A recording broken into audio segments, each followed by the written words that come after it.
السلام علیکم ورحمۃ اللہ وبرکاتہ friends, welcome to my YouTube channel. مجھے امید ہے کہ آپ سب خیر و عافیت سے ہوں گے۔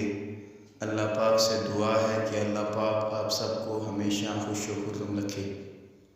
پچھلی ویڈیو میں ہم نے بتایا تھا کہ رسول اللہ صلی اللہ علیہ وسلم اور حضرت ابوبکر صدیق رضی اللہ عنہ ہجرت کرنے کے بعد کہاں پناہ لی۔ تو آج ہم اس ویڈیو میں بتائیں گے کہ ان کے لیے کھانے کا انتظام کون کرتا تھا۔ تو شروع کرتے ہیں آج کی ویڈیو۔ سوال نمبر 108، دونوں کے لیے کھانے کا انتظام کس طرح ہوتا تھا؟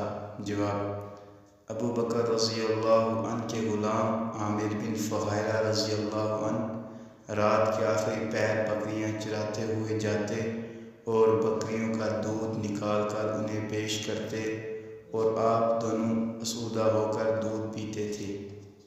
سوال نمبر 109، رسول اللہ صلی اللہ علیہ وسلم نے غیر معروف راستے سے مدینے لے جانے کی ذمہ داری کسے سونپی تھی؟ جواب، عبداللہ بن عریقط کو، جو کہ مسلمان نہیں تھے۔ سوال نمبر 110، مشرکین مکہ نے رسول اللہ صلی اللہ علیہ وسلم اور ابوبکر رضی اللہ عنہ کے سلسلے میں کیا فیصلہ کیا تھا؟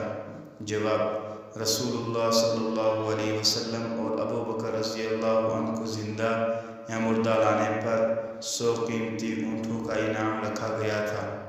سوال نمبر 111، جس وقت تلاش کرنے والے غار کے دہانے پر پہنچے تو ابوبکر رضی اللہ عنہ نے رسول اللہ صلی اللہ علیہ وسلم سے کیا کہا؟ جواب، ابوبکر رضی اللہ عنہ نے رسول اللہ صلی اللہ علیہ وسلم سے کہا، اگر کوئی شخص اپنا سر نیچے کرے تو ہمیں دیکھ لے گا۔ سوال نمبر 112، رسول اللہ صلی اللہ علیہ وسلم نے ابوبکر رضی اللہ عنہ کو کیا جواب دیا؟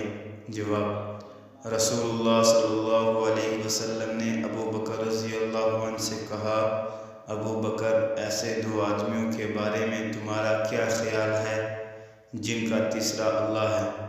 لا تحزن ان اللہ معنا، مت گھبراؤ، اللہ ہمارے ساتھ ہے۔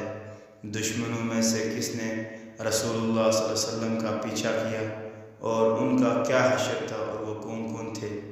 تو نیکسٹ ویڈیو میں انشاءاللہ بتائیں گے۔